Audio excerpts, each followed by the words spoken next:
नमस्कार, आपके साथ मैं हूं दीपशिखा भारद्वाज और आप देख रहे हैं न्यूज स्ट्रीट। पहाड़ समाचार में आपका स्वागत करती हूं। और चलिए बुलेटिन की शुरुआत हम करेंगे सबसे पहले बड़ी खबर के साथ। बड़ी खबर है चमोली से, जहां पर बारिश के बाद यहां बादल फट चुका है। कई जगहों पर जनधन की क्षति की भी खबर है। प्रशासन की टीम राहत बचाव कार्य में जुटी। मोक्ष नदी के पास बसा गांव सेरा भी खतरे की जद में है। तो ये बड़ी खबर आपको बता रहे चमोली में, जहां पर भारी बारिश के बाद बादल फट गया। चमोली में भारी बारिश के बाद बादल फटा है और कई जगहों पर जनधन की क्षति की खबर है। तो कई जगहों पर जन और धन की क्षति की खबर, तस्वीरें आपके सामने हैं। प्रशासन की टीम राहत और बचाव कार्य में जुटी है। तो प्रशासन की टीम यहां राहत बचाव कार्य में जुटी है। मोक्ष नदी के पास बसा गांव सेरा भी खतरे की जद में है।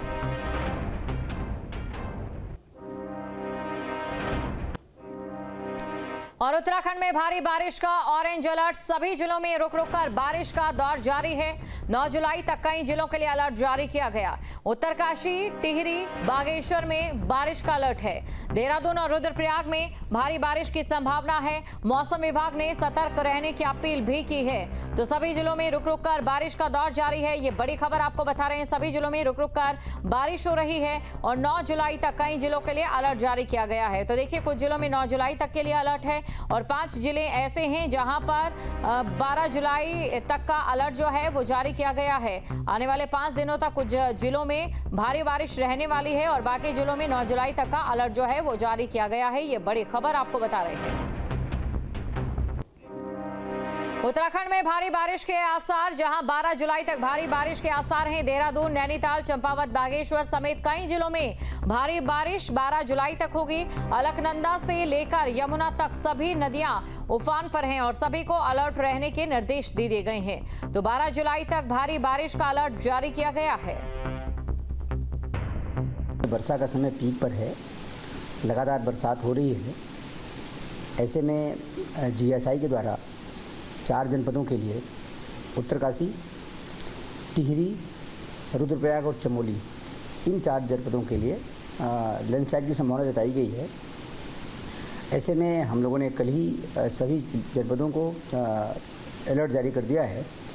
उनसे यह भी रिक्वेस्ट किया है कि सभी संबंधित को अवगत भी करा देंगे और जिस समय तीव्र गति से वर्षा हो रही हो उसमें पैदल यात्रियों को भी और व्हीकुलर मूवमेंट को भी रोक लेंगे, ताकि लैंडस्लाइड होने के कारण, पत्थर गिरने के कारण या कहीं भूस्खलन के कारण किसी प्रकार से किसी को दिक्कत न होने पावे। और रुद्रप्रयाग से बड़ी खबर, पहाड़ों पर आफत की बारिश, हाल बेहाल। बारिश से 12 गांव का लिंक मार्ग बाधित हो गया है। लैंडस्लाइड से आवासीय भवनों पर खतरा मंडरा रहा है। रुद्रप्रयाग में मूसलाधार बारिश से जनजीवन अस्त व्यस्त हो गया है। रुद्रप्रयाग में अलकनंदा और मंदाकिनी नदी खतरे के निशान पर बह रही है। पूरी केदार घाटी इन दिनों लैंडस्लाइड की जद में है और कई गाँव के लिंक मार्ग बंद होने से उनका संपर्क मुख्य मार्ग से टूट गया।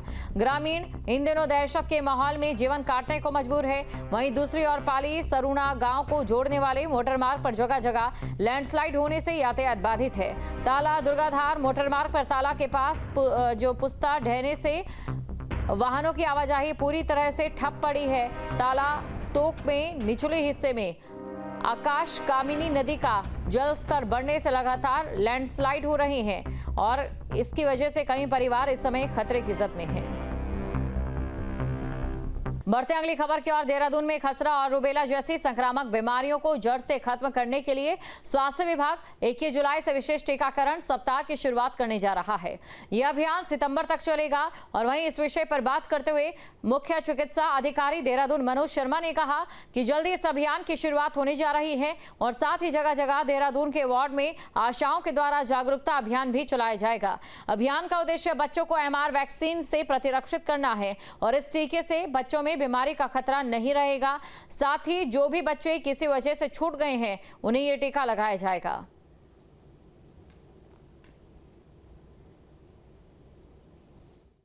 देखिए, जो MR का टीका है बच्चे को 9 महीने पे लगाया जाता है और फिर जो है 16 से 24 महीने के बीच में दूसरा टीका जो है बूस्टर डोज लगाई जाती है। तो दोनों डोज जब लग जाती हैं, मीजल्स और रुबेला, MR वैक्सीन इसको बोलते हैं, तो जब दोनों डोज लग जाती है तब माना जाता है कि बच्चे का वैक्सीनेशन MR को लेके कंप्लीट हो गया।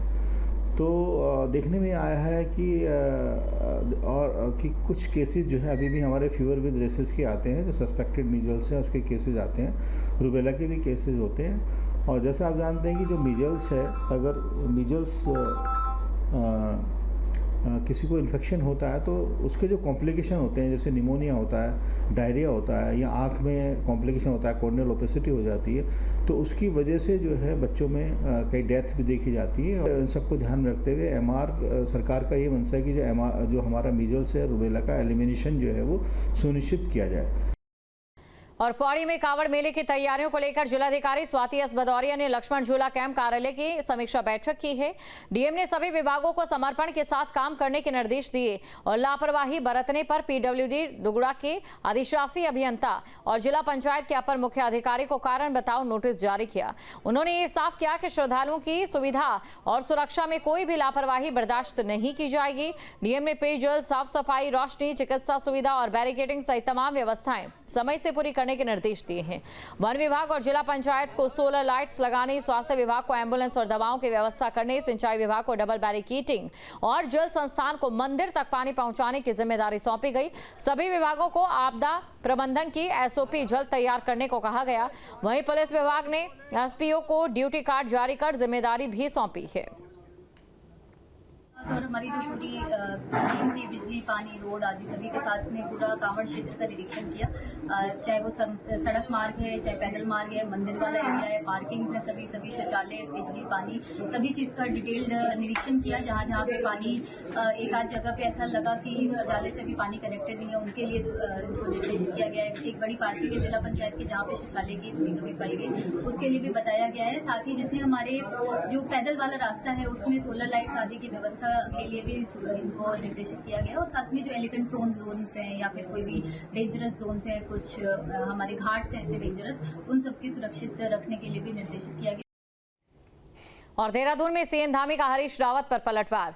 मैं खेत में कोई कार्यक्रम करने नहीं गया था, वो मेरा पुश्तैनी खेत है, माता पिता ने वहां काम किया। हरीश रावत जी का बहुत सम्मान करता हूं। राहुल गांधी को लेकर सीएम धामी ने हरदा से सवाल, राहुल गांधी का आखिर क्यों किया जाए अनुसरण। तो ये सीएम पुष्कर सिंह धामी की ओर से पलटवार किया गया।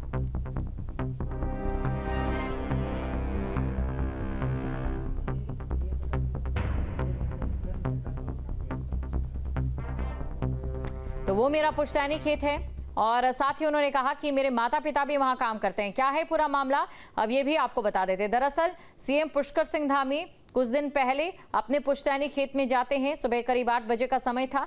यहाँ पर जो किसान महिलाएं धान रोप रही थी, उनके साथ सीएम पुष्कर सिंह धामी धान भी रोपते हैं। और इसी के साथ आपको ये भी जानकारी दे दें कि इस दौरान सीएम पुष्कर सिंह धामी, जैसा कि उस दौरान की तस्वीरें आप देख सकते हैं कि यहाँ पर हल जोतते भी नजर आए, जिसके बाद जो राजनीतिक गलियारे हैं वहां पर चर्चा होने लगी और इसी को लेकर हरीश रावत की ओर से निशाना जो है वो साधा जाता है और इसी पर सीएम पुष्कर सिंह धामी की ओर से पलटवार किया गया। क्या उन्होंने कहा वो आपको सुनाते हैं। देखिए, मैं हरीश रावत जी हमारे बहुत वरिष्ठ नेता हैं, मैं उनका बहुत सम्मान करता हूं और चूँकि लंबा कालखंड उनका राजनीतिक क्षेत्र में बीता है, सामाजिक जीवन उनका लंबा रहा है, लेकिन वो भी भली भांति जानते हैं, अगर वो अपने हृदय पर हाथ रखेंगे, क्या राहुल गांधी को ही ऐसा काम करते हैं कि उनका अनुसरण किया जाए। अगर उनसे भी आप पूछेंगे तो वो हमेशा मना करेंगे, कभी इस बात को स्वीकार नहीं करेंगे। हाँ, ये मेरा कोई पहले से बना बनाया कार्यक्रम नहीं था और ये मैं किसी अन्य खेत में नहीं गया कि कोई कार्यक्रम करने गया हूँ। वो मेरा किसानों के लिए एक हमारा संदेश भी है कि किसान हमारे अन्नदाता हैं, वो हमारे लिए बहुत पूज्य हैं, बहुत आदर और सम्मान के वो हैं, उनके लिए संदेश भी है। हमारा हुड़किया जो परंपरागत हमारा लोक संस्कृति है उसको बढ़ावा मिले।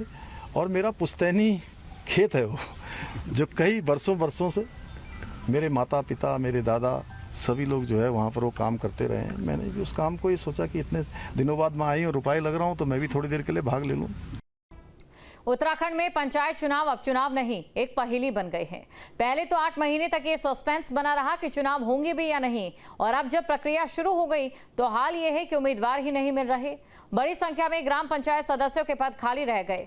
कांग्रेस इसके लिए चुनाव में की गई लेट लतीफी को जिम्मेदार ठहरा रही है, तो बीजेपी का ये कहना है कि ऐसा पहले भी होता आया है। ग्राम पंचायत के गठन के लिए जरूरी है कि सदस्यों की 2/3 संख्या पूरी हो, और अब जब ये कोरम पूरा ही नहीं है तो भले 31 जुलाई को चुनाव नतीजे आ जाएं, लेकिन पंचायतों का तब भी गठन नहीं हो पाएगा। राज्य निर्वाचन आयोग को इन खाली सीटों पर दोबारा चुनाव की अधिसूचना जारी करनी होगी। ये सरकार की उदासीनता भी कहूँगा और लोगों का जो उत्साह है उसमें कमी भी बोलूँगा कि 55,587 पद हैं ग्राम सभा के सदस्यों के, उसमें 28,400 कुछ लोगों ने केवल नॉमिनेशन किया है। तो ये साबित करता है कि 50% से अधिक सीटें खाली रहेंगी और इसमें भी अगर किसी ग्राम सभा के सदस्य के लिए 5 या 6 लोगों ने नॉमिनेशन किया तो ये परसेंटेज और बढ़ जाएगा। तो ये दिखाता है कि कहीं ना कहीं लोगों का भरोसा टूटा है और लोग अब इन पदों में बैठना नहीं चाहते और एक संवैधानिक संकट की जैसी स्थिति रहेगी कि इलेक्शन के रिजल्ट आने के बाद भी ग्राम सभाओं का गठन नहीं हो पाएगा। जब मेंबर नहीं है तो फिर अकेले प्रधान के होने से क्या फर्क पड़ना है। और इस बार ये सबसे बड़ी प्रसन्नता की बात है कि लगभग 15% ग्राम पंचायत प्रधानों के पद जो है निर्विरोध निर्वाचित होने की संभावना उनकी है, क्योंकि कल जो अंतिम नामांकन की तिथि थी उसमें कई ग्राम पंचायतों में प्रधान के लिए एक ही नामांकन हुआ है। ऐसे जिला पंचायत सदस्यों में भी कुछ जगह निर्विरोध निर्वाचन हुए हैं, क्षेत्र पंचायत सदस्यों के लिए भी निर्विरोध निर्वाचन हुए हैं। तो ये ग्रामीणों के ग्रामीण जनता की जन जागरूकता का ही परिणाम है कि उन्होंने सर्वसम्मति से गाँव का मुखिया चुना है, सर्वसम्मति से अपने गाँव का प्रतिनिधित्व को चुना है। किस तरह की प्रक्रिया आगे होगी? देखिए, पहले चरण के 4 पदों के निर्वाचन की प्रक्रिया पूरी जब होगी और उसके बाद चुनाव परिणाम आएंगे तो उसके बाद राज्य निर्वाचन आयोग ये देखेगा कि किस ग्राम पंचायत में कितने ग्राम पंचायत सदस्य निर्वाचित होकर के आए, किस क्षेत्र पंचायत में कितने क्षेत्र पंचायत सदस्य निर्वाचित होकर आए।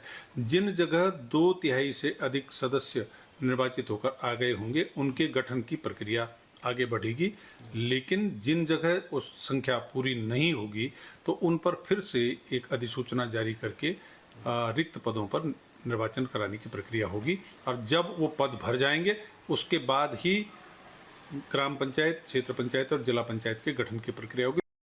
जहां भक्ति है हर शब्द में, कथाओं में छिपे हैं दिव्य रहस्य और ज्योतिष देता है जीवन को दिशा। धर्म से जुड़ी हर बातों को जानने के लिए हमारे चैनल स्तुति को सब्सक्राइब करें। चैनल पर जाने के लिए इस लिंक पर क्लिक करें।